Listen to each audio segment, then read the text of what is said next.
and one that was pretty much, what is he, an entrepreneur at 12 years old and had like 3 companies already at 14? Yeah, you know what?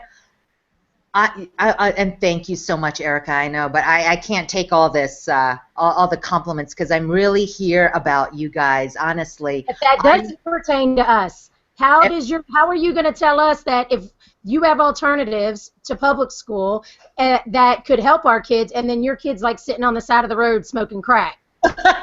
That's true, true. So I am really passionate about options, about really informing parents like Erica and all of you guys, you motocross parents, so awesome. First of all, I just want to applaud you. I know the sacrifices you make.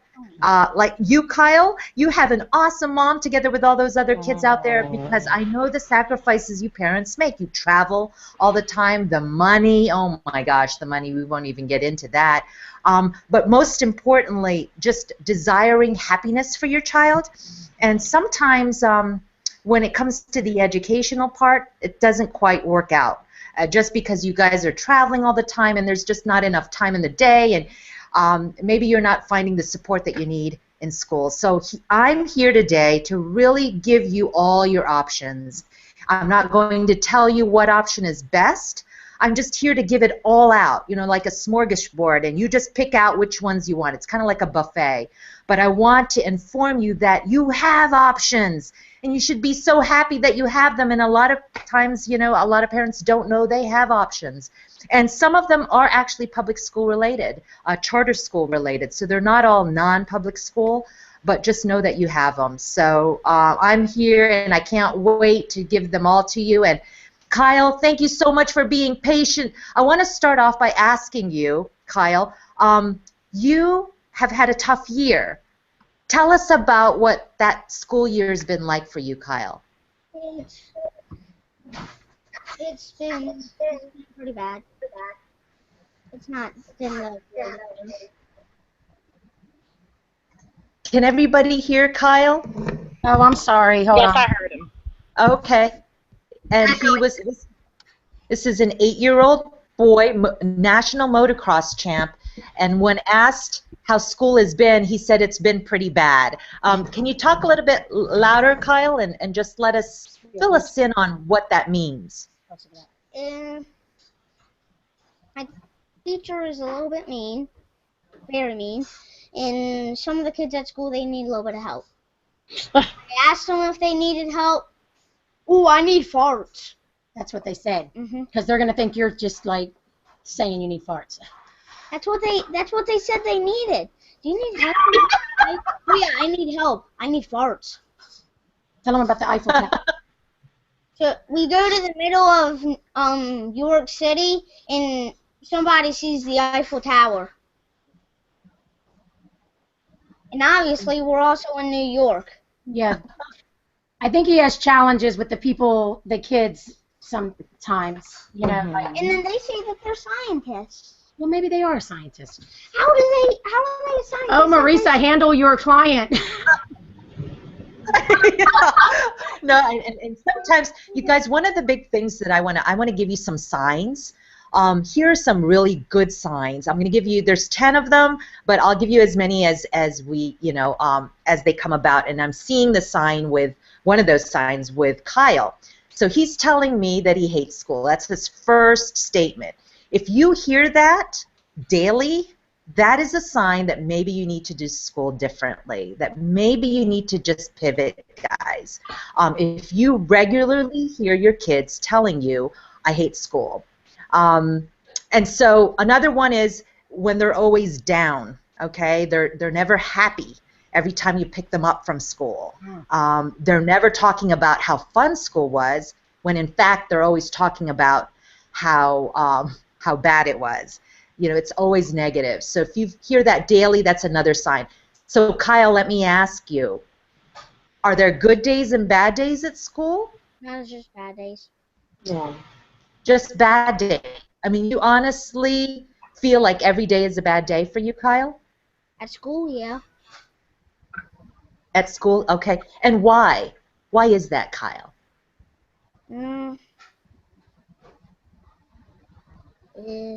I know it's the kids. and it sounded like I remember of your podium talk that was so cute but very honest, where you said, you know, you can basically, what is it, Kyle? Coming from a 8-year-old's mouth. What did you say when you won that tournament? What was your comment? The kids who say I'm champ, they can kiss my big toe. What is that? You were telling He said, your big toe. You talk so fast. All the kids at school that say I'm champ, they can kiss my big toe. Okay. And what made you say that, Kyle? They can kiss my big toe? Why? Yeah, what's been happening at school? Lots of kids say that motocross isn't a sport, but then meanwhile they say that they're doing motocross and they're the king. There's no such thing as a king. Okay. Champ, and that's me.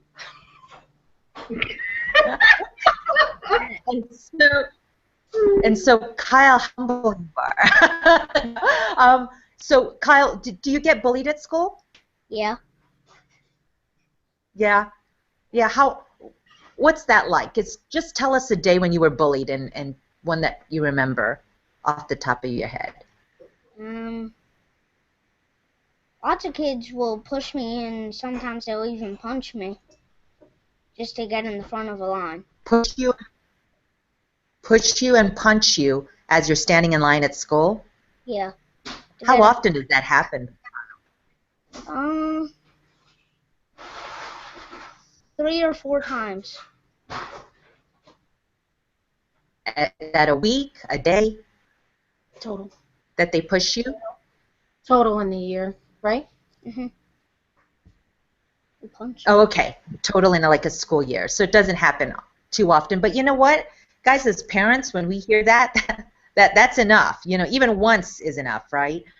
Yeah. So Kyle, what do you do when they do that? When they bully you? I'll probably punch them back, kick them in the cooter. No, you don't. Shut up. Oh my God. Whew. Special. Y'all didn't hear that, right? Nobody heard that? And Kyle, you're saying it with a smile, so you're probably joking, or do you fight back? There's certainly nothing wrong with that, especially if they hurt you. Well, tell her. Why are you answering me? Yeah, I did that before. Yeah. Okay, but you ask me the question. Have you ever gone to the teacher, Kyle? Yeah, but they don't really do anything. They don't do anything. No. Mm-hmm. Teachers. What do they tell you when you go to the teacher and tell them that you're bullied? They really. I told it to the teacher in math class when I was getting my book, when I took my math book to get checked, and I told her that, and she didn't respond at anything. She didn't say. So when you went to your teacher and told her that you were being bullied, she really couldn't help you, and that's probably because she probably has 29 other kids to attend to, don't you think, Kyle? Yeah. There's a lot of other kids that she has to pay attention to, huh? Uh-huh. Kyle, now you're 8 years old and you are a national motocross champ. How do you think being bullied at school has affected the way you go to tournaments, the way you practice a motocross? Do you think that's impacted you at all? Yeah. Yeah. That's why I've been working with Dr. Jack, and it makes me nervous on the gate. It gets me scared before the race. So I don't know if anybody's hearing this, but so Kyle says after having been bullied, it makes him nervous before a race. What else, Kyle? I get scared. One time before the race, I went pee like 15 times. Okay, so you get scared, and so much so that you have to go to the bathroom, although Kyle says you had to pee like 15 times before the race. Okay. And then you're also seeing, it sounds like a counselor. Dr. Jack is what you call him, Kyle? Yeah. Wow. You're 8 years old and you have a counselor, but I applaud your mom for seeing the warning signs, Kyle. She sees that there's something wrong and she wants to help you, doesn't she? Mhm. That is awesome. I applaud you, Erika. Erika, what's that been like, the counseling session with Dr. Jack, as Kyle refers to him? Tell us about that. Well, that's actually awesome because Dr. Jack, he does tapping and hypnosis, and he actually, his specialty is motocross riders. And before he and I met and connected, you know, he was only, he was restricted to like his demographic area and seeing people in person. And now he's been able to reach people by Skype and work with them. He's working with Lisa Gray, one of our Zen members, her son. And they're in New York, and then with Kyle, and he's got quite a few of our Zenners that he's working with, but he's actually known, he's got the name of the secret weapon of motocross, because he can tap into the fears and the mental part that is blocking a kid from being at their fullest potential. And so Kyle, I mean, he's just incredible, and Kyle really connects to him. So, oh, will you stop for a second? Your grandma needs the code. Sorry. Oh, yeah. That's okay. So can you guys on Facebook Live, can you hear the interview, and can you hear Erika Bourne and Kyle, her son? I'm just curious, because if you can't, I will just reiterate what they're saying, because this is pretty awesome stuff. So Austin Daniels and on my Facebook Live made a comment, and he said, and I'm reading it because I totally agree with him. I guess when Kyle was talking about being bullied in school, and he said, and he's a motocross rider as well, and he said kids in school that play sports will never understand how hard motocross is. He also got bullied in school. And I think that's one of the issues that Kyle's had. And thank you for sharing that, Austin. That is really big. Because, and Tom, Dr. Jack will be on tonight, so if you need him for Braden, trust me, like, you're going to love Dr. Jack. But I realized, like, he was doing good, you know, at the beginning and having fun, and we were in a routine. And then we all know our kids' potential when they ride motocross and what they do. But we would be at the track, and, like, his riding, we know, all motocross people know that you know their body language. You could see on the track, like when they're riding, if it just doesn't connect. It doesn't look like it's flowing. And then, you know, so we would see it and we'd be getting frustrated and asking him, and he wouldn't tell us anything. And then we're at the gate and staging after he like just kicked butt, and then he goes to staging and he's like about to cry. I'm like, what the heck? Like, it just a regular race, he's about to cry. I'm thinking, what is wrong with you? And and then I started realizing, like, every day when he woke up, he was miserable. He was sad. He had no happiness. He was miserable. And I'd take him to school. And then I'd pick him up, and he didn't want to take the bus anymore because he said he got bullied on the bus. And then, so I said, he'll be a car rider. So I started doing car riding. And when I'd pick him up from school, first thing he'd come out, his head would be down. He'd be walking. I'm like, man, like, this is, like, really big, because it's more than just, like, motocross. It's not that he's not applying himself in motocross. It's deeper, because when you look at your kid and they look broken every time they go to school and they return from school, and when they are ready to seriously, like, have a huge celebration on Friday so they don't have to go to school over the weekend, you're just, if you really are paying attention to your kid and realizing and watching their body language and their energy, then you can see it was something bigger. And I don't think that it really connected and resonated with me what it was until he did that podium speech at Pagoda. And the reason I say that is because I know I already felt, because he's been with me all his life and this is his first year back to public school, I already knew that school was breaking him and it was breaking his spirit. But when he got up there and said that in front of all those people, and when the guy said, who do you want to thank, and the first thing, without even hesitation, he said, all the kids that tell me I'm not the champ. And when he said I'm not the champ, it made me think of what Gary Lynch and Jack Rhodes always say. When you say something, law of attraction, if you say I'm ugly, I'm ugly, I'm ugly, you think you're ugly. If you say I'm fat, like people with anorexia, it's mental. It's, you know, they think they're fat, meanwhile they're a toothpick. So he was thinking that, and it made me immediately reflect to Pagoda when he you know, got up there and said that people, I mean, not to go to at Englishtown when he was in staging and like almost in tears, and I'm like, how can you be afraid? Like, you were just out there racing, you know how to ride, because he was telling himself, I'm not the champ, I'm not good, I'm not a good rider, and it's horrible. But Erika, you know, he was telling himself that, but he was told that. I mean, he was told that by his peers. And so I don't know if you guys can hear. So here's an 8-year-old champ, motocross champ, and he's accepting an award, you know, because he just won. And the first thing that comes out of his mouth is, hey, you know, he's reminded of the bullies. And he's kind of, you know, resentful. I mean, that is top of mind for this 8-year-old boy. Can you imagine day in and day out that this is what they hear? This is what our kids hear every single day. I mean, even if they hear it once a single day, it is powerful. Just like you said, Erika, that something happens. You know, when you keep hearing that negativity, something has got to happen. As a result, you're seeing Kyle down, depressed, his head down all the time. He's got maybe an attitude, you know, because that comes when you're not happy. I mean, just think of when you're not happy. And he's 8 years old. This is the prime. Our kids should be so happy. I mean, if they are not happy at 8 or 7 or 6 or 9 or 10 or 12, something is wrong. And these are the signs that parents, you guys really need to look at. They're just warning signs. They're telling you, your child is telling you something's not right.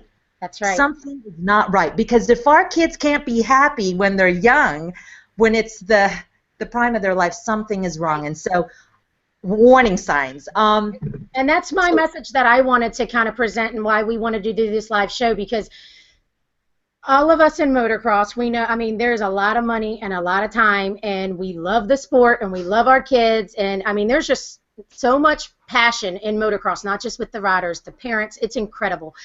But we're also guilty of getting so caught up in that passion that we get so frustrated that it almost blocks reality, that if your kid's not riding good, and maybe I'm not speaking for everybody, but I'm pretty sure I am. If they're not riding to their fullest potential, they're not riding good, and they're having a bad day, you're like, what the hell's wrong with you? I spent this money, we packed up, we came all the way out here, why don't you want to ride? And when I went through this journey with him, it was almost like the universe's way of saying, sometimes you got to step back and realize it really has nothing to do with riding. Riding's probably the only thing, even though they're not doing a great job at it right now because they've got so much on their mind, but riding's probably the only thing that is really close to them and making them feel good, because they like are going through something, and it could be anything. I mean, and maybe right now our situation is about school and being bullied, but you know, something that's very, very close to my heart is, you know, there are children that get hurt, molested or whatever, and they don't say anything, and they have these issues, and then the parents are so concerned with why is the kid not doing, they are just not paying attention to the signs. They're not paying attention. They are so wrapped up in their own world. So it could be they've been hurt. It could be somebody hurt them. It could be anything. And so we were guilty of it too. Why is this kid not riding? You know, we didn't get to ride. We haven't done this. So don't you want to go to Loretta's? And it had nothing to do with that. And so I just wanted to say that what I got out of it was, you know, his personality, you could see it in his energy. He didn't want to do videos. He wasn't doing his dress up. He just didn't want to even do anything. He didn't care. He didn't want to talk to people. And so him not riding well and his personality had nothing to do. It was like there's nothing to do with shit and water. It had nothing to do with it. It had nothing to do with the motocross. It was just completely different. And I had to step back and really start to listen and pay attention and watch what was being presented to me, because we do get kind of caught up in stuff, you know. And I'm glad that you didn't have embarrassment or shame by going and reaching out to a counselor, even when you think, oh my gosh, my son's only 8, but you know what? You've got to do it now. Now is the time. I want to recognize some people who've been chatting with us too. Jennifer, you chatted, I don't know, let me see, oh, I'm sorry. Okay, so Jennifer chatted, I don't think kids at school know how to relate to motocross racers. They don't. So just in case on Facebook Live, so we're talking to motocross moms. That is our target, and that's dads. We have dads on here. Okay, and then you say JC, which is probably your son, plays alone a lot on the playground. That is sad. And I will tell you, don't be too surprised, guys. Motocross racers, from what I know, they're extremely high achievers. You know, they are achievers. I mean, think about it. When they're racing and what they go through, their practice, their practice sessions, the commitment it takes to be successful in motocross. There's a lot of burden there. There's a lot of, and it's good. It's just like an Olympiad, right? And so there is a maturity that goes with that. So your kids are mature ahead of time, way ahead of their game. They're old souls. And so just keep that in mind, and it's no wonder that maybe their peers don't relate, because think of all the things that they've already done at 7 or 8 years old. It's a lot. You should be applauded. You should be applauding your child every single day. And so, Desiree, you say that's my guy too. Carter hates it. I'm assuming school, and always comes home sad or says he has a bad day. And I'm sorry to hear that, Desiree, but I bet that statement alone does not just refer to motocross racers. I bet that's a lot of you guys too who have kids, and you're just feeling like your child every day that you pick them up from school, something's not right, right? I mean, something is not right. They never say anything that's positive. They're always down. And so I just say that's a sign that your child is telling you, and maybe he or she is too young to really straight out flat tell you that, you know, here's what it is. But definitely look into those signs. Here's another sign, you guys. So many ways that you can like really break through with your kid when you take away what you're like. What is the word, like where you think you already know the answer? Because if you know, we don't always know the answer, and as parents we definitely think that we do, but what we do know is our kids, and we know when they're happy or they're sad and something's bothering them. So instead of automatically saying, oh, you're mad because it's raining, or you're mad because of this, or why are you not happy, or, you know, I said no toy so you're mad, it may not be that. It may be something deeper. And I think a lot of times if we just listen, we can connect. But I think Kyle wanted to say something because he's getting antsy. Yes, Kyle, say it. What would you like to share with us? When I was in first grade and I was homeschooled, I felt like it was longer than I was in kindergarten. I felt that it was longer than when I was in kindergarten, and I got mad. And tell him what you mean, because that made no sense, but I know what you mean. I know my kid. That's okay. What he's saying is when I homeschooled him last year, he didn't appreciate it. I didn't know what I had. He didn't know what he had. Oh, wow. You didn't know what you had when you were at home being educated with your mom. You took it all for granted? Mm-hmm. Is that safe to say, Kyle? But now that you've tasted a little bit of both worlds? Mm-hmm. What did you like about being homeschooled? Now that I go to public school, everything. Everything that happens at public school, I like from homeschool. Because of what you're in public school, you liked everything that we did together at homeschool. Okay. And I want to just clearly define, because I know that sometimes we use the word homeschool and you're freaking out like, oh my gosh, I can't do that. And so I want to tell you, in this day and age, that could encompass a lot of things. You can include online learning. You can include blended learning. You can include enrichment programs, boxed curriculum, the internet. Like, I could actually tell you 5 websites right now, top websites that can teach your child all the core subjects, and you don't have to pay a dime. I mean, the resources are endless. It's just knowing where to go and where to look. So you don't have to spend a lot of money to, if you decide to do a non-traditional route. Total myth.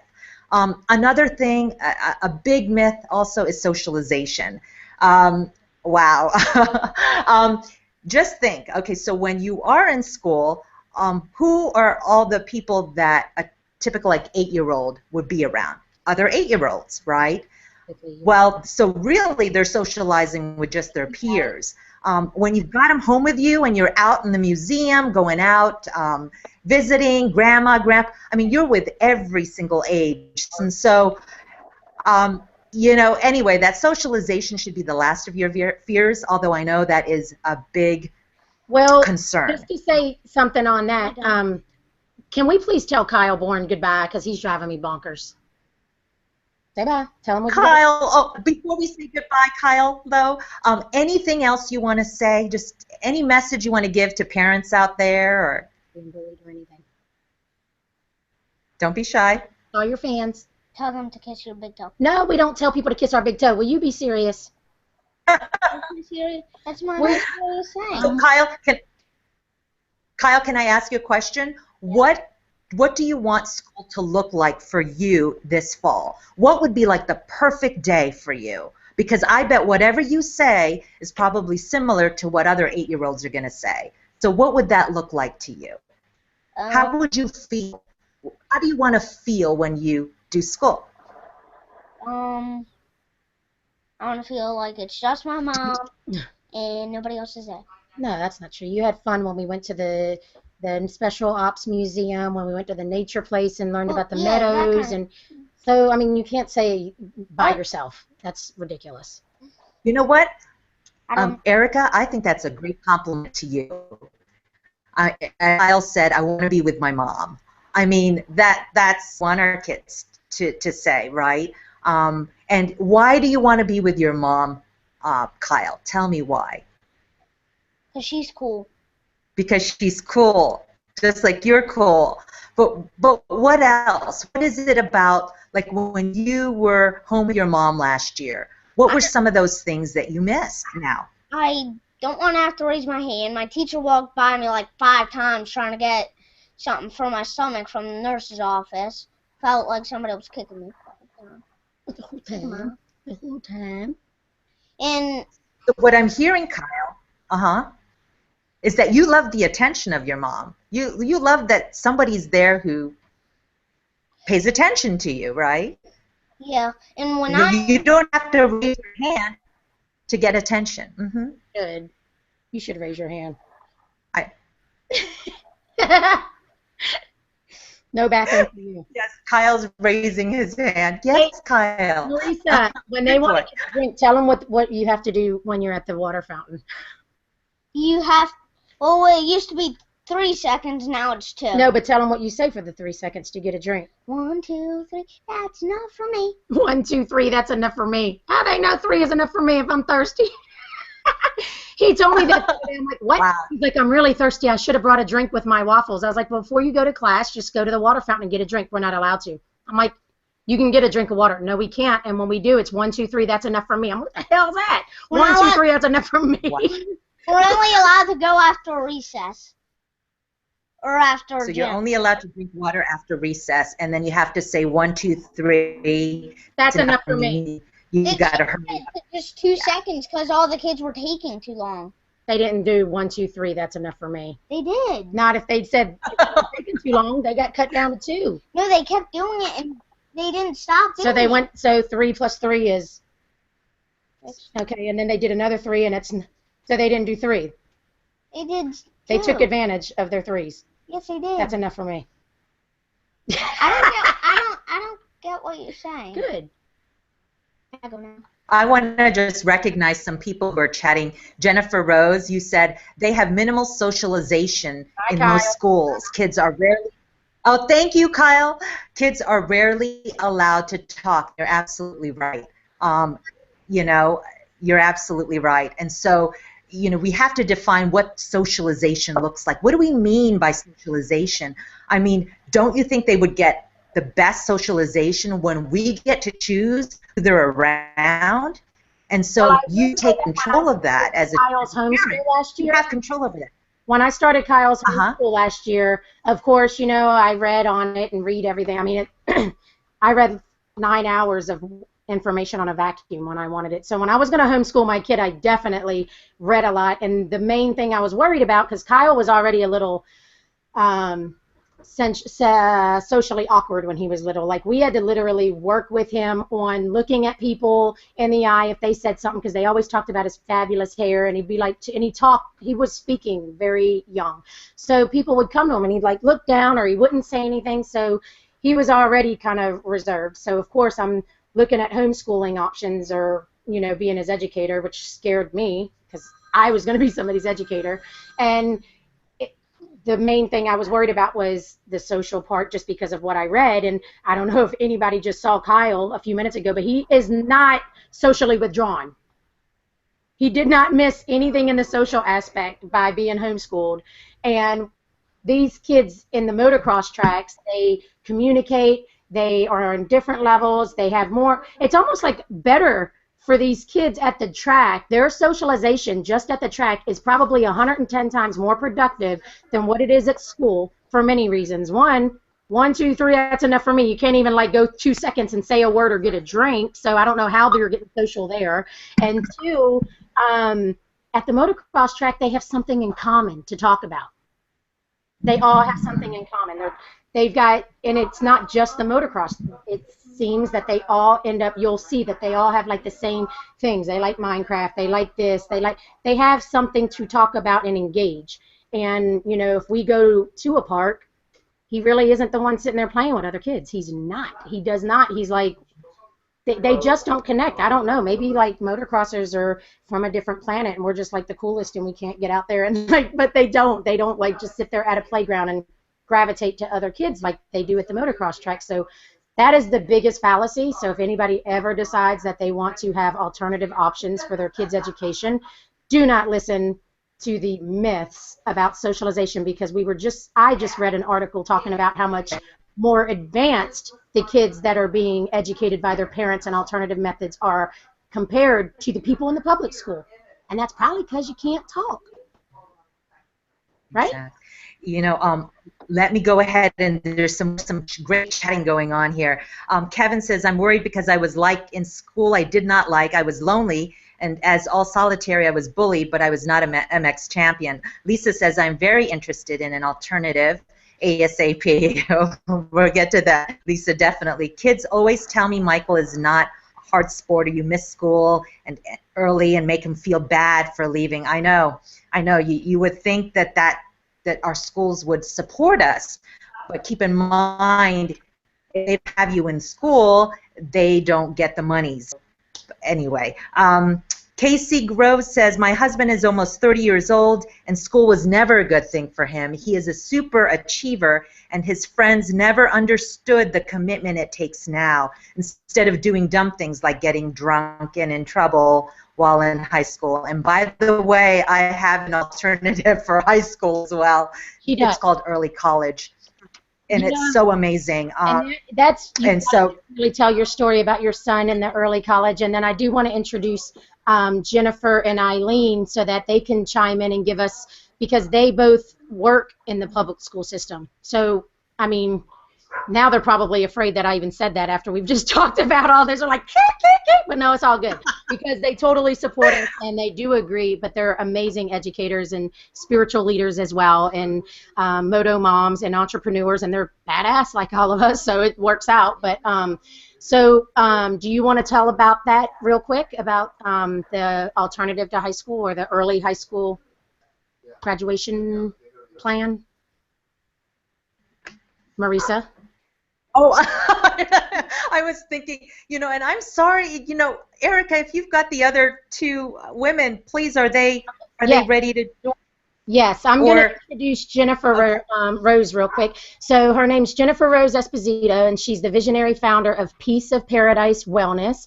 She's an energy healer, a holistic health counselor, intuitive writer and speaker, and mother of a 7-year-old boy, Dylan.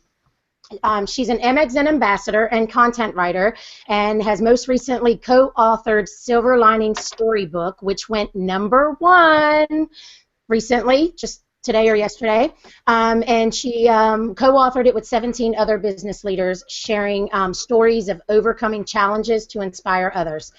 She's been a case manager for teenage mothers, a nanny on a farm, owned a wellness center where she facilitated a group of young girls, coordinated a nonprofit organization with a mission to help prevent substance abuse in youth and the community.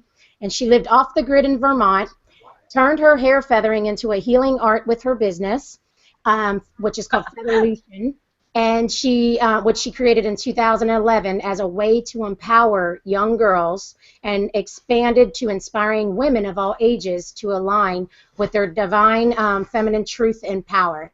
So the common theme is her passion is to empower and inspire others to align with their authentic truth and purpose through their piece of paradise, which is a focus on women and young people. So you can see how perfectly aligned, like it was meant for her and I to meet, along with the Marissa and actually all of the people who have joined MXN. You've got to sit back and wonder, how the heck did this happen? Because when you really look at all of our energies and this tribe that's together, it's crazy how amazing they all are. So hearing her story, I mean, you see why she's one of our ambassadors.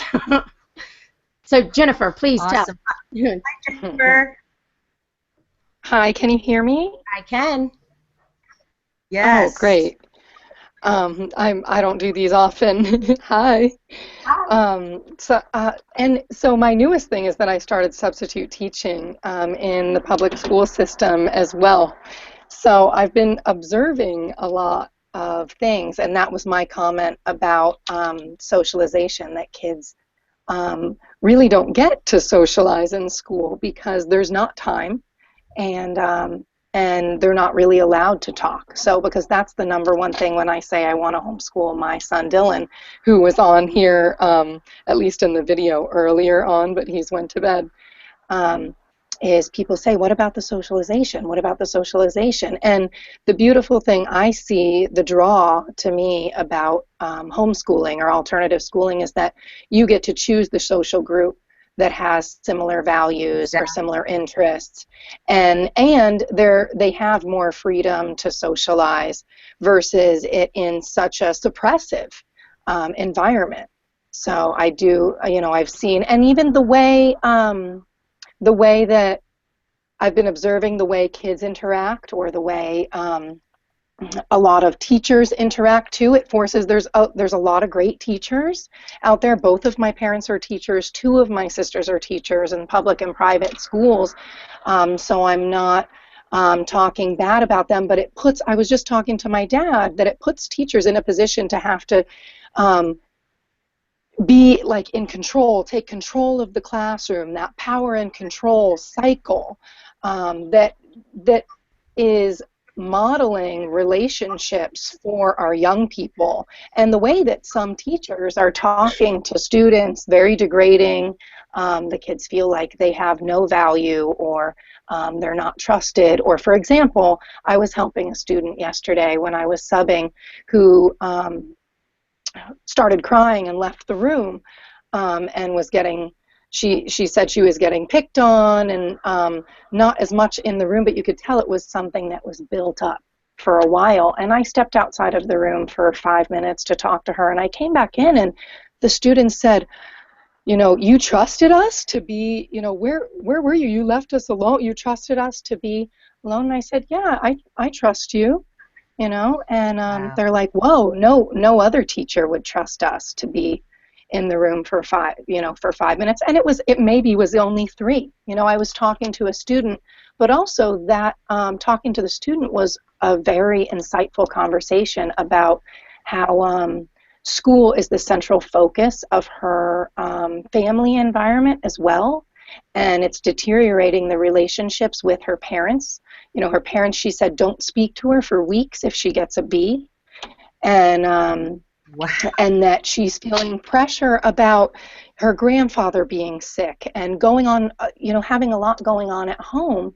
And I was empathizing with her, and she said she was feeling sick, she was going through a lot with her grandfather, and she told her teacher, when she had the test, and her teacher didn't believe her, that she didn't feel good or that she had something going on, and she accused her of just trying to get out of taking the test. Then she didn't do good in the test. Then the parents didn't talk to her for a couple weeks. They made her take her school books on to vacation where they didn't speak to her either.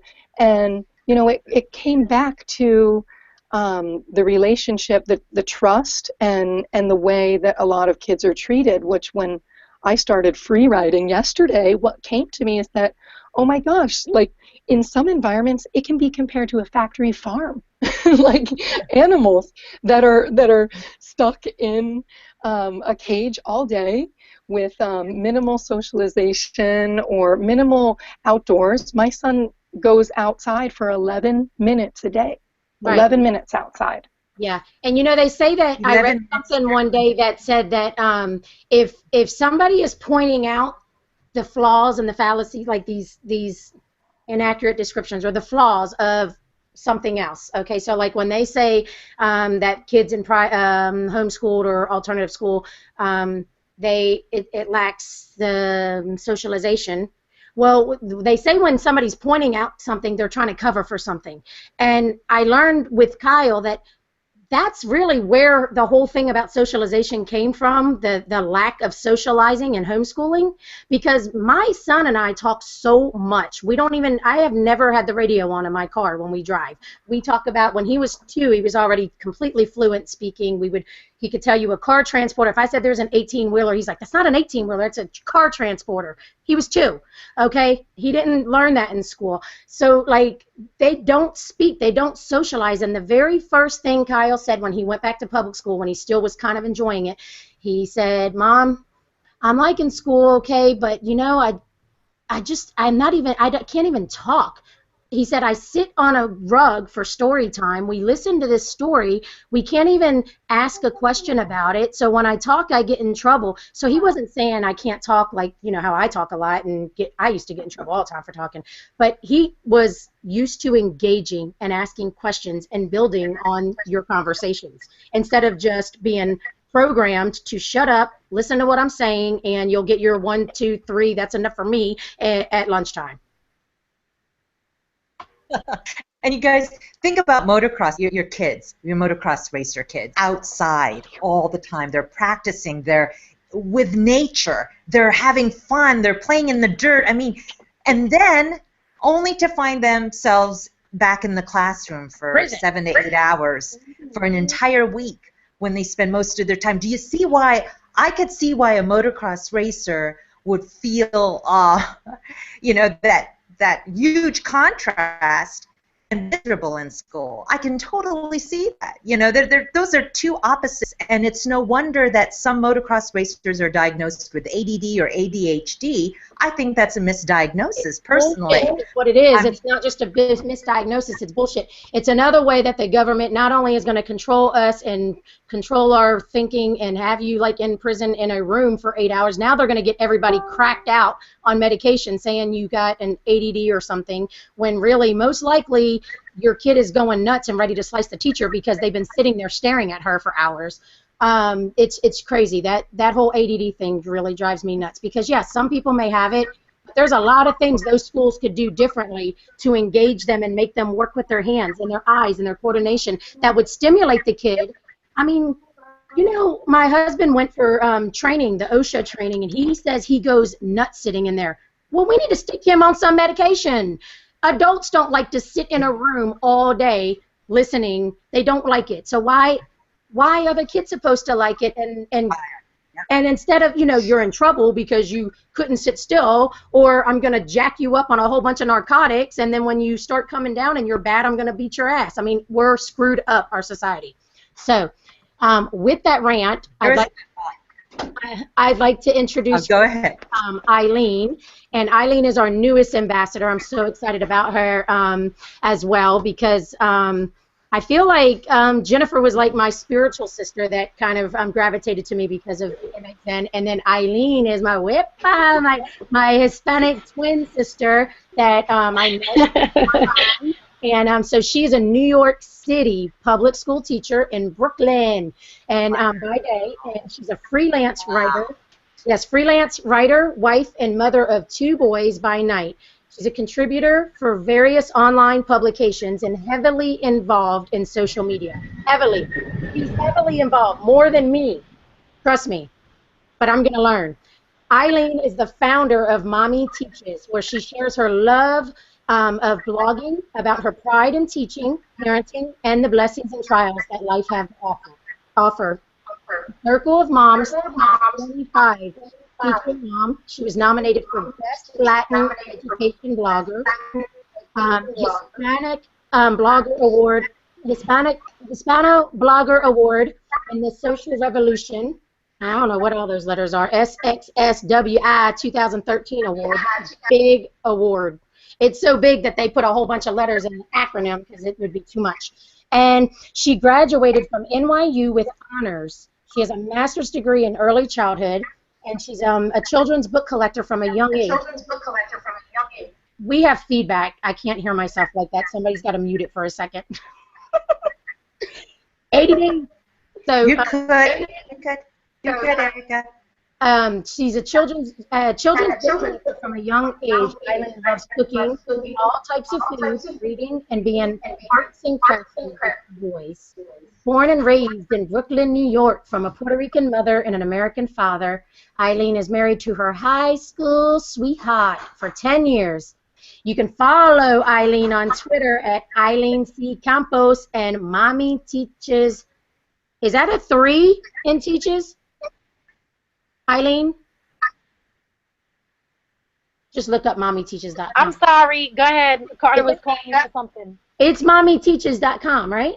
Not yes, it is. It's mommyteaches.com. Okay, because I got Mommy T3H. Oh, because that is one of my Twitter handles, so probably it just slipped in there by accident. I'm sorry. Okay, well, I was just making sure because I wanted them to find you. No, it's mommyteaches.com. Okay, got it. All right, Eileen, welcome, honey. Oh, thank you. So I heard you guys talking about you were talking about like having them like sit on the carpet for long periods of time, and I heard Jennifer saying that, and I think it's sad for one, but I think it has a lot to do with like the teacher.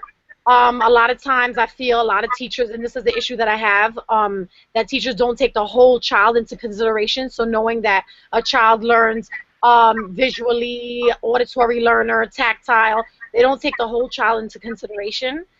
In my classroom, it's not like that. I close the door, and whatever happens in my classroom is that's just what happens in my classroom. If the administrator comes in and says, okay, why aren't you doing this at this time? That's Marissa's. Marissa, can you put yours on mute on this? Because we're getting your feedback. Yeah, we're getting an echo. Are you okay? Okay. So if the admin comes into my classroom and says to me, you know, why aren't you doing this at this time, I'm able to justify myself and say why. So I think to some point it does have a lot to do with the teacher. As long as you're able to justify what you're doing. When we sit on the carpet and we do read aloud, I don't tell my children to be quiet. In fact, I tell them they have to participate. I tell them that they have to listen to what's going on and just, you know, partake in the conversation so they know that they're a part of it, you know, and they just don't feel like, okay, they're just there to listen to me. And if anything, I tell them at that point that they're little Miss Campos and they're going to do my job. And I give them something to do so they can feel extra special and they could know that they're are an important component in my classroom, in our classroom. And I always stress that. So I think that at times, you know, I don't know if it comes with being a seasoned teacher. I think that it also comes I take into consideration that I have children as well. I have a child who's diagnosed with ASD and ADHD. I teach in an area where education is not highly valued, and I take all those components, and at the end of the day, I close my door and I do what I need to do for those children. And if they're having a tough day, and I take into consideration, let's say I don't have any motocross riders in my classroom, but if they do something different, I celebrate that. I celebrate that uniqueness.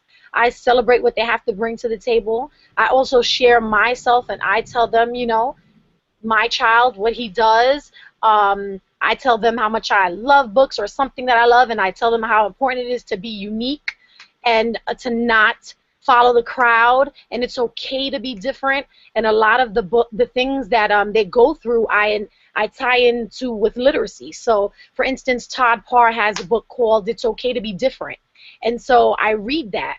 And they're able to relate, and a lot of times you get tons of discussions and children venting and just saying, you know, what they're going through, and I allow that. Like I say, and there are times when the administrator walks in, and they could be walking in a time where we're supposed to be doing phonics or math, and, you know, maybe they may call me into the office, and the admin who knows me really well is not going to call me into the office because they know that at the end of the day, Eileen does what she has to do for her children in her classroom. Hmm.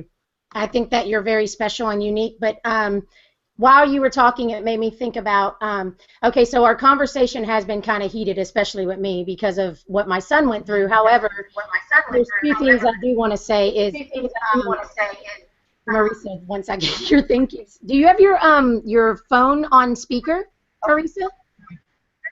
I don't. Sorry, So what I wanted to say was, yeah, so the heated moments that I get about public school right now, two things. I think that teachers are spectacular because they do a lot, and you know, I was already nervous, and Some of them. some of them, yes, but like I was already nervous to have to be responsible for my son's education, and if I had 26 kids, I'd probably go to jail. So I wouldn't even use that as an example. But no, I know I wouldn't do it. Teachers are special, some of them. But what I want to say is, I think that they get a lot of these kids. They don't have a lot. The school systems don't give them a lot to work with. Okay, and but with that said, there was a teacher in my high school that literally, if it wasn't I think she like saved my life. And if it wasn't for her, and we're still connected, we're connected on Facebook, and she is so special to me, but if she did not respect me and love me and believe in me the way that she did, it would have not been good. I mean, she like took me in many times. She celebrated my birthday and had some friends over. But there are teachers that love, and they are teachers because they believe in children, and they like to teach, and they like to spread their word. And maybe that's what I'm doing with MXN, because I know there's so much to learn out there, and it can make it better. So I don't think that maybe the teachers, maybe even Kyle's teacher, maybe she wasn't so uptight, you know, at the beginning of the year, and maybe as they've had 26 and 30 kids and people getting sick and shit happening and you don't have a lot of support, who knows what they're going through. You know what I mean? So I don't want to say I'm like bashing teachers or bashing anything, but I think that if you're Laura Ingalls, the public school system works for you now. So it's not just about motocross riders. I would not be just saying this just because my son is a motocross rider, because not all kids. My daughter excelled. She got mad and posted all over Facebook one day how horrible I was of a mother because I did not allow her to go to school because she had pink eye. I was like, it's not even about me. You can't go. Like, she loves school. So it was a different thing, but she's a girl and she liked the social part. So it's not like all school, but I just don't think that the public schools have structured and changed anything. They have not really changed anything from when I went to school, when Laura Ingalls went to school, Little House on the Prairie, the Amish. I mean, they didn't change it. Y'all sit there and you're like this. But meanwhile, before our kids go to school, you can go to Panera or Walmart or anywhere, and you can look, and a 2-year-old can show you how to use a laptop or a computer or an iPhone. So they're already stimulated at a certain level, but now they got to sit still and shut up, and 1, 2, 3, that's enough for me for an entire day. I agree with you. I think that just a lot of the teachers are under an extreme amount of pressure. I think they are under an extreme amount of pressure. But again, it all depends on the teacher. Kyle's teacher doesn't sound so nice. I don't like her at this point. I mean, like I said, you know, it all depends on the teacher, the school, the administrator. I don't. That's not me. You know, that's not.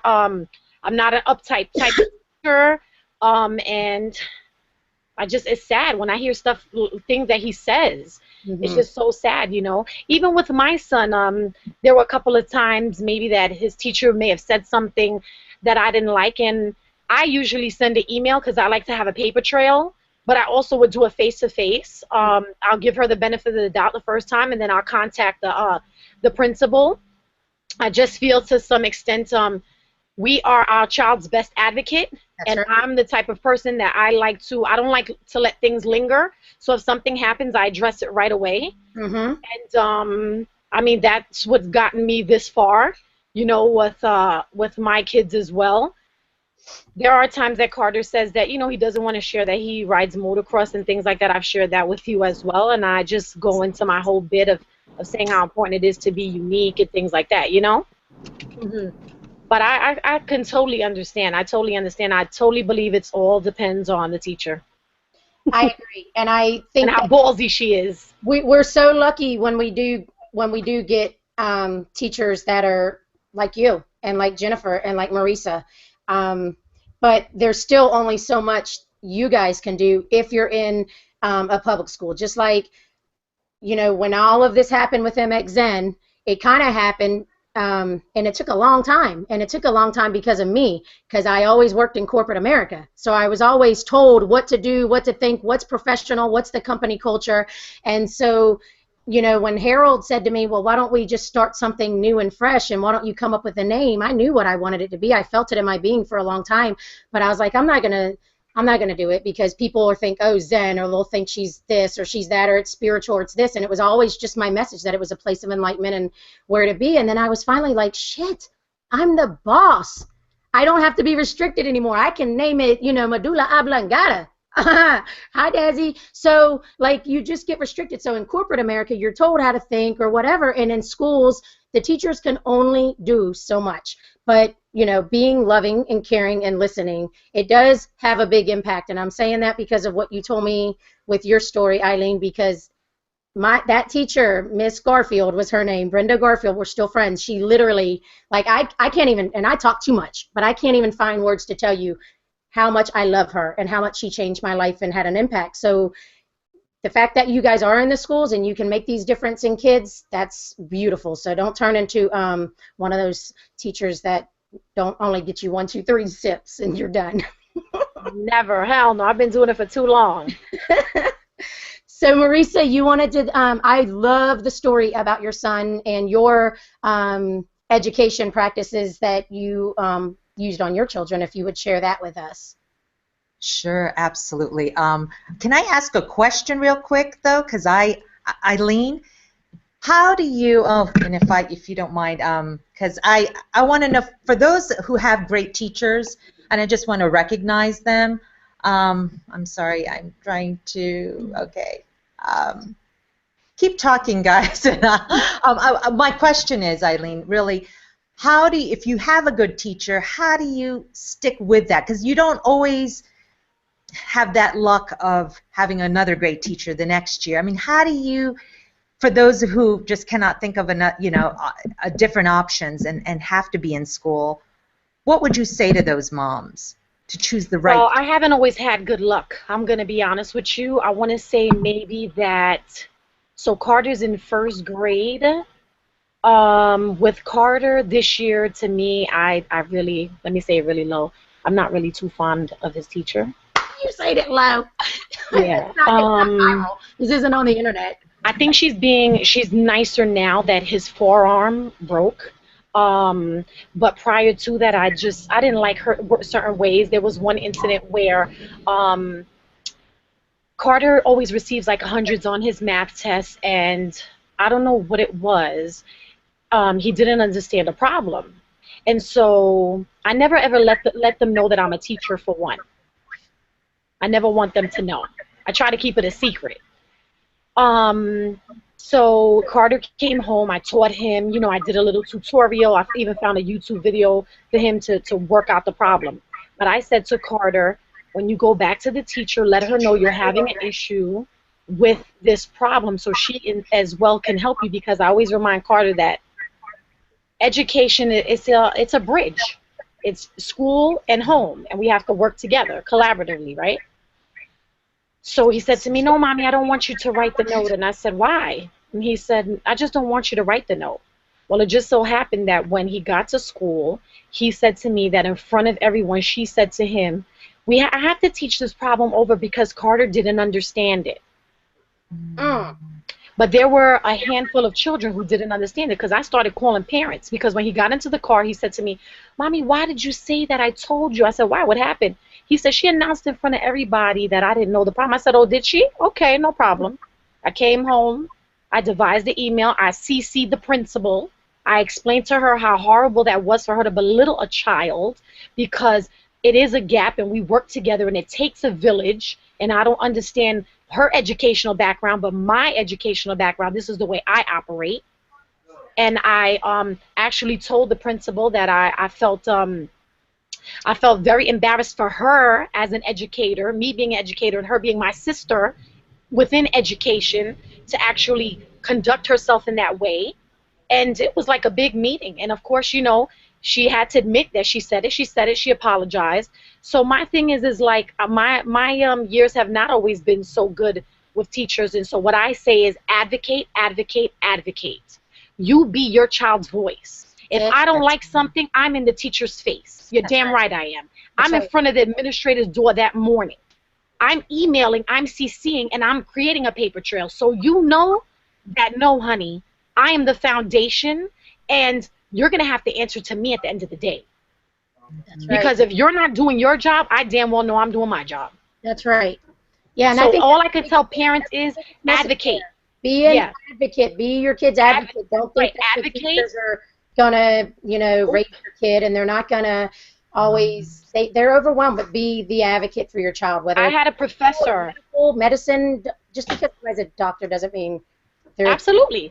I had a professor in NYU tell me, administrators, teachers, everybody, at the end of the day, we all shit in the same toilet, so you're no better than me and I'm no better than you. Exactly. And I confront them just as such. That's right. There are many times when I go in dressed regular and they say, oh, Miss Campos, you articulate well, you know the system so well. And I say, because I'm a graduate from New York University with honors in Kappa Delta Pi, and although you may see me dressed this way, I can articulate and I can work the system as best as you can as well. But you're going to know that I advocate for my child. That's right. And I know his rights and I know my rights as a parent. Parents don't know their rights nowadays. So they back down and they back off. You can't.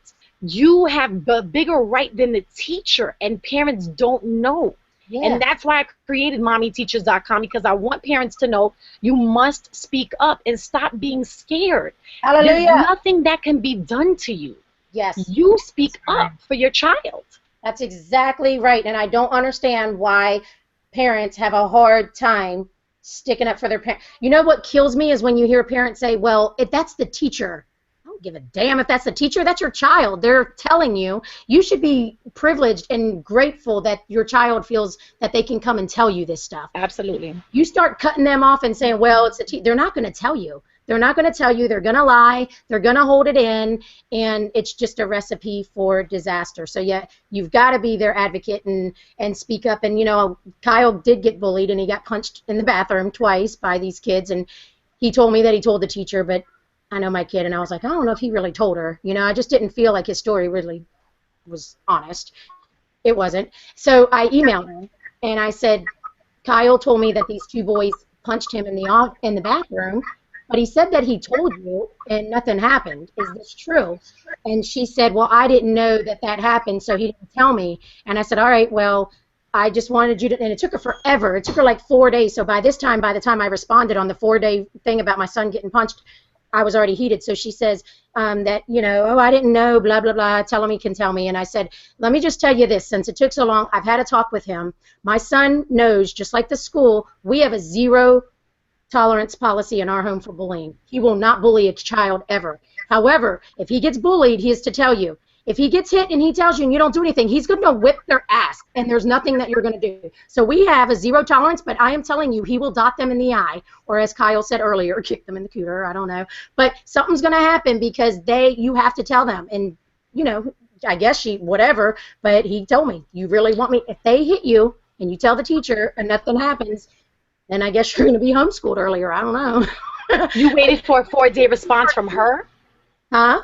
You waited from a 4-day response from her? Yes. See, and that's the thing. That's what and there was another motocross parent who said the same thing, right? Oh, what do I do if the teacher doesn't email you back within 24 hours? You go straight to the administrator. Mm-hmm. Because at this point, she had a lunch, she had a prep, and she stood a good 10 more minutes later, 10, 15 minutes more later, she could have answered her emails. I check my emails at least 4 or 5 times a day from parents. So there's no reason why it took her 4 days. So at that point, within those 24 hours, if she didn't email you, you email the administrator, or you show up the next day at the school. And I talked to the people in the front desk, and they said that they were going to have her contact me. And again, that's when it took like another 2 days. And as and you guys will learn this soon since you're all my ambassadors, but I think Tammy and Sherry and them will tell you, my biggest weakness and probably the biggest flaw in Erika is I have Erika and Erika. There's no in between. There is the nice Zen, happy Erica, whatever, you could say what you want, you're not bothering me. And then I got like mafia, go crazy, I have no control, and I sound like an asshole, and I go nuts. And so, you know, when my daughter's on now, and she'll tell you, like, these kids were picking on her and my stepson back in Georgia, and, you know, I just said, oh, they are? Yes, don't say anything, Mom, don't embarrass me. Okay. And so they went to the bus stop, and I acted like I was going to work, and turned out. But then I said, hold on a second. I backed all the way up a road, going fast, hoping I wasn't going to really wipe out and look stupid. But anyways, I was successful, and I backed up, and I looked, and I said, hey, who's so-and-so, whatever his name was, and all the kids look like this. And they're, like, pointing at that kid. I said, are you picking on my son, my stepson? Are you picking on my daughter or my son? I'm like, don't do it again. I'm telling you, right? Don't do it again. And they're like, yeah. And I'm like, oh, my God. Like, I just, like, threatened a kid. Like, seriously, who are you? Like, so there's not an in-between, and it's so not good. So we shouldn't even have to be in that position. You know, you can answer a text or a message or an email to the parent, but again, who knows what her issue was, and I got to go to field day tomorrow, so I should probably stop talking about it because I may be sliced. I'll be in with we live, their school backs up to a farm, so instead of smelling like the manure, they're going to be smelling my body parts all over because they're going to slice me up over there. No, I'll shut up about it because you'll be out next week. Go ahead, Marissa. Oh no, I just want to ask, and if anybody has any questions, if you want to chat with your questions, all of us, me, Jennifer, Erica, and Eileen are ready to answer any questions that you guys have. So feel free to chat. And we'll. You know, Tammy White made a good point, and I'd like for her to be able to come on and talk about it because she, Tammy, how can you get on? That's Desiree. He actually, her son goes to like a school you were talking about, Marissa, but this one does. What is it, Tammy? And get on. Can you get on? So, but the reason I want him to get on is because not only does he go to this school, it's kind of like a school I wanted to put Kyle in where they do more hands-on, it's more sensory-based. And then she's in New Jersey, and she actually, I know, like when I looked at it for Kyle here in Pennsylvania, it's like $60,000 a year. It was like ridiculous. Like there's no way I could do it. However, Tammy knows how to guide people where they can actually get funded, like they can get relief and support. And she had mentioned that to me when I said we were doing the show, so I'm going to see if we can get her on because I think that would be very informative. If she's still on. I don't know if she's on. Keep in mind, there are organizations, they all dependent on the state, where you can get funding for like private school tuition. Yes, definitely there are resources if you are aiming for a good school, but it's just cost too much. Definitely check that out with your State Department of Education. There she is. Right, and your feedback, Marissa. There are resources if you... I can still hear Marissa talking. That's so funny, the feedback. Erica, it's me. Now it's you. There she is. But it's weird. Do you have a phone and a computer on, Tammy? Oh, there we are. All right. Can you explain to them what I was trying to explain about that school in New Jersey that Roman goes to? So all school districts, if your child cannot learn in the classroom, whether, most of the time it starts with an IEP, which many students have, whether it be reading, math, English, speech, you will go through a process where they go through certain testing and they discover whether you have an IEP. And if they are unable to show progress with your child, or if your child is unable to be in that classroom setting, then what will happen is they offer you, well, a lot of times they don't tell you, but there are alternative schools. New Jersey has different sets of alternative schools. There's a list through the state of New Jersey. The most important thing I would say to do is look at your state's special education program. It is a manual that you can request, and if you have an IEP, most states, I believe you're supposed to be given it via electronically or personally, and you need to read and learn your rights. With Roman, I had a little bit of the opposite effect. They were trying to take the easy way out, and I had to really fight them, and I made them exhaust everything. I didn't make anything easy for them because they just didn't want to deal with it. They, the whole thing is they have 8 children going to an alternative school instead of making sense of bringing in a teacher to teach these students. But in the long run, this school that Roman goes to, it follows the STEM process. I don't know if a lot of you are aware. The STEM process is, I believe, science, technology, English, math. Oh, English? English? I believe English and math, but I'm not positive. Do not quote me. And so the thing is it's hands-on. It's what education used to be. Your children got their hands dirty. They learned by doing, not just sitting in a chair looking at a board. Roman, at first I was kind of skeptical, but they started with a summer program to adjust him to it. He did wood shop. They did robotics. They did, in science class, dissecting owl scat, which I'm not quite sure what it is, but really hands-on projects that now our regular schools are implementing the STEM program. So schools now and more are doing that. But being your child's advocate and knowing what is really at your fingertips instead of relying on what you think the school will tell you is very important, because it made all the difference. Roman is now ready to go back to the regular junior high. It was just a transition period because he himself has ADHD and his medicine was not regulated. And of course, I'm the kind of parent that's, no, you will go step by step and rule everything out instead of throwing my child on a higher dose of medicine.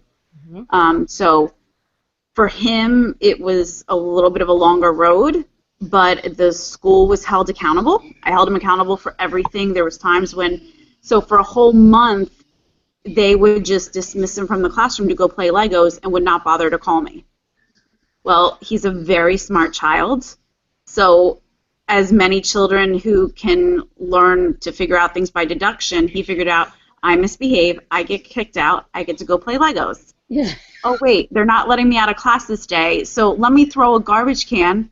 Oh my gosh, that was the end of the world for them, which it was ridiculous. They had no clue. And I mean, this is an 11-year-old boy who has the world at his fingertips and just needed help without just medicating. That's the horrible part. They just really want to throw kids on medication. They do. So being your child's advocate and exhausting every option and not being scared to challenge. I have no issue challenging the school. I played by their rules. I played nice. I know Eileen was talking about, it's been 4 days. Oh, no. You have 1 day to get back to me. 24 hours, I at least expect an acknowledgement. And, of course, you hear my son in the background. But the difference that has made with the change of the STEM program, and along with even MXN, coming into MXN has given him a definite, he's been excited every day to talk to Erika on the phone every morning. He has this conversation with her. But just watching everything that's going on. He sat on our call last night. Right now he's sitting here, but he's in my kitchen getting cereal, so I apologize for a little bit of the background noise. Where's all the cereal? As you can tell, there's no cereal left in my house. Yes, I call him every morning to wish him a good day before school. It's just the advocacy. Don't take the easy road out. You're the child's parent, and you will never get it back. And you want to, my thing was like, well, I'm paying this school good money in my taxes.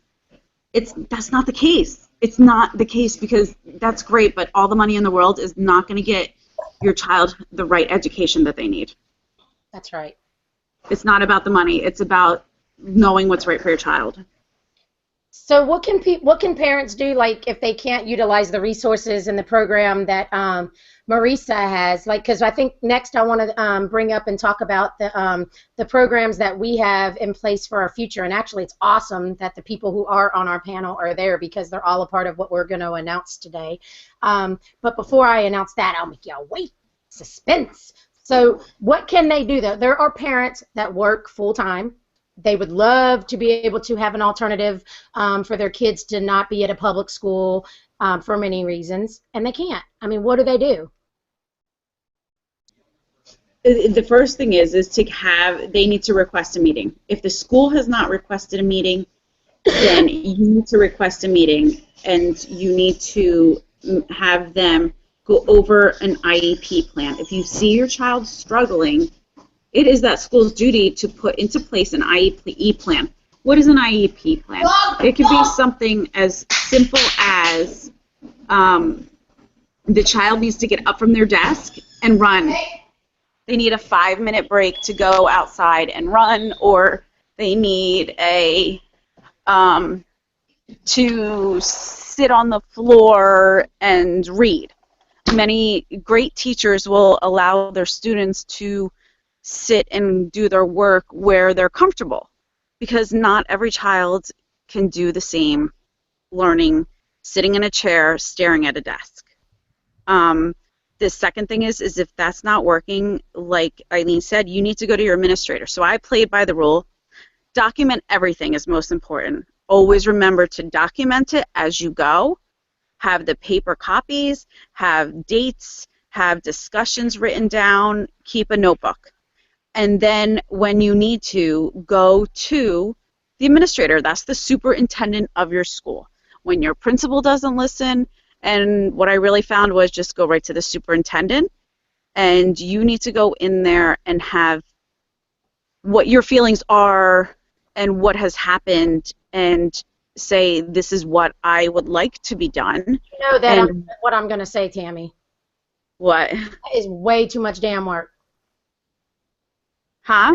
That is so much work. Like that, parents shouldn't even have to go through all that. There's got to be an easier way, you know. And that's why we do what we're doing. All of us is to try to make those changes. And so hopefully these parents listening will say, "All right, we don't have to sit here and just allow things to happen." Nope. Everybody who's on my team knows that the only reason MXN started, besides Kyle Bourne, because I wouldn't be in motocross otherwise, is because everything I experienced was a hassle. Trying to get a resume, trying to get a sponsor, trying to figure that. I'm like, damn, there's got to be an easier way. My daughter was in school sports, and all I had to do was walk in and be like, hey, we want to play basketball. Yep. You got everybody there. Like, how can you not figure out all of this stuff? And there's got to be an easier way. The easiest way is to advocate from the beginning. And get your child moms together, man, and start like picketing or something. I've always wanted to do that. And the other is know your rights. Know your rights as a parent. Know your rights within the school. Know your rights as within your state. All states are different. That's really it is. And just from that starting point, don't be naive. Just it's the wrong thing, because they will take advantage. That's right.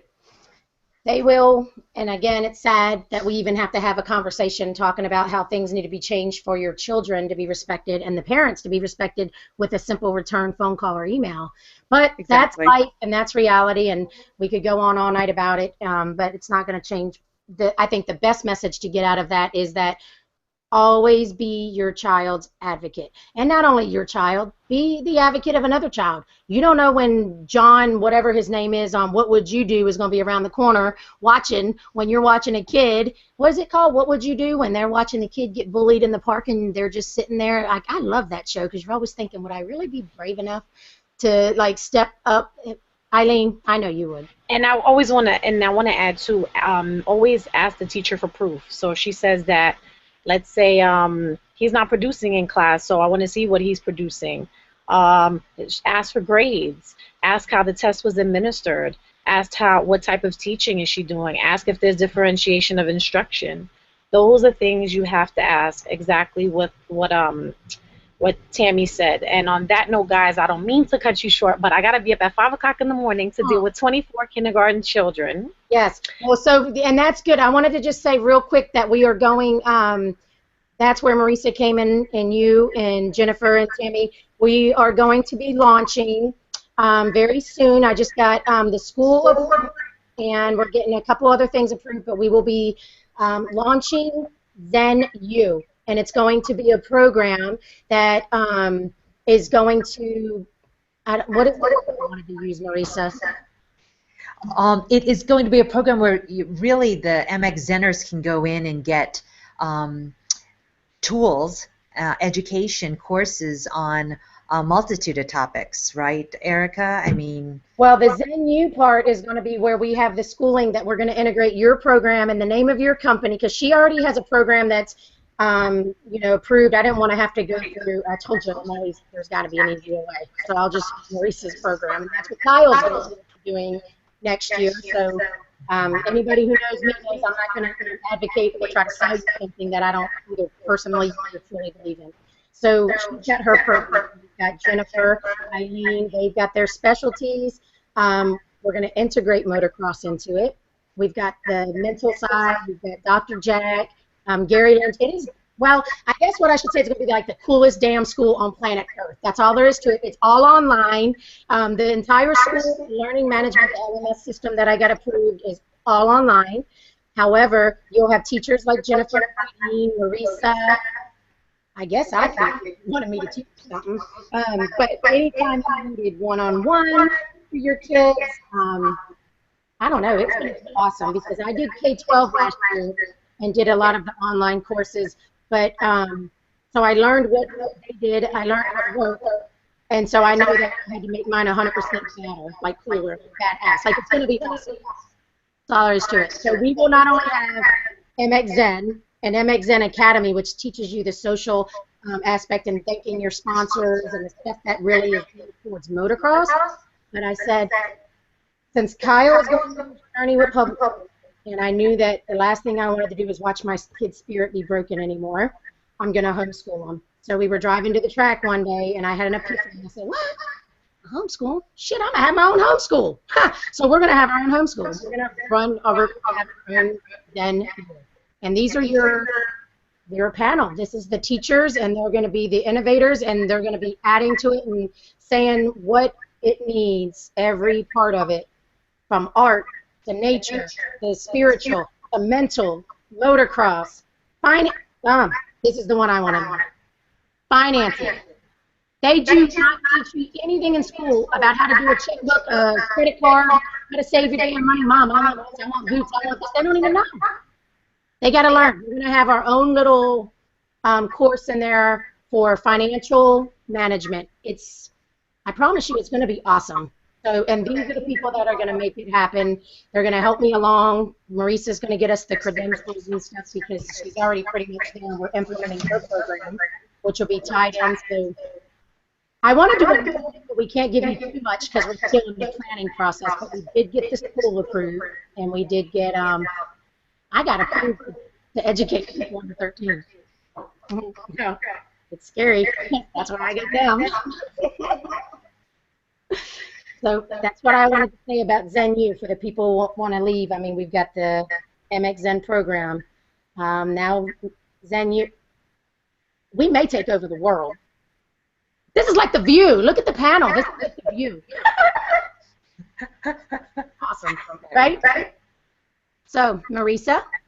Awesome. Well, no, it was a great night. I want to honor what Eileen was saying. She has to get up, and so do I. I actually have to get up at 4. So I'm even earlier than her. But just any last-minute questions for anybody if they want to ask? Erika, can you tell if anybody has any questions or chatting? Let me check. So, Lisa wants to be signed up for our school, of course. Of course you're going to be in there. Gosh, it's great. Kevin is happy he doesn't have to wake up as early as us. Oh, Jennifer Rose was saying that her son also gets scared about the mom writing a note, and actually so does Kyle, and that's when I know that something's up, to be honest. But it sucks. Like, it sucks that it has to be afraid for you to write a note and try to protect It's like indirect or subliminal bullying. You know what I mean? So I don't know, because I don't know how this, like, it really should be down some way that I could tell if I can't see any questions. Okay. I don't see anything, but and Marissa, I guess you're going to have a membership site soon. Okay.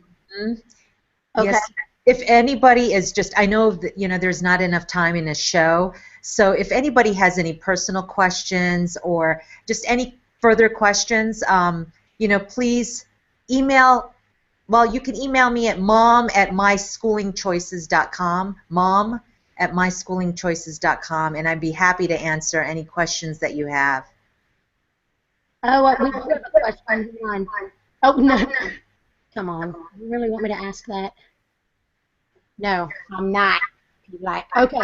So, Eileen, give us some info on how to find you. You hit mute again. Say it again. I'm sorry. Give us tell us how to find you. Oh, you can find me on. I have 2 Twitter handles because I stay in Twitter jail. So you can find me at Eileen CCAMPOS. EILENCCAMPOS, or MOMMYT3ACHES, Mommy Teaches. At mommyteaches.com, everything is there. All of my buttons are there. And usually same thing like Tammy said, like and Marissa said, if you have any questions, because my son actually has an IEP, an individualized education plan.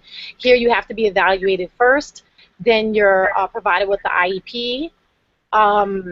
So if anyone has any questions like on how to go about getting an IEP, or even like a 504 plan or something like that, you can always reach me. Or just like any questions in general. I could speak for New York, you know, and what I know. And what I know, you know. That's awesome. Thank you. No problem. Jennifer, how can we reach you?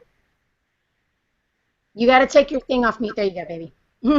I did. Okay. I'm working on my website right now, but I have the domain, jenniferroseesposito.com. Good. And I'm on Instagram, Piece of Paradise 11. And you can email me at pieceofparadiserising@gmail.com as well. So I'm happy to answer any questions or share stories or experiences that I've had as well. So I know I didn't speak too much, but my son's also on an IEP, and they wanted to diagnose him when we moved here from Vermont with oppositional defiance disorder, which I still have yet to do research on, because I just asked a question in the meeting if that was just when you don't do everything you're told.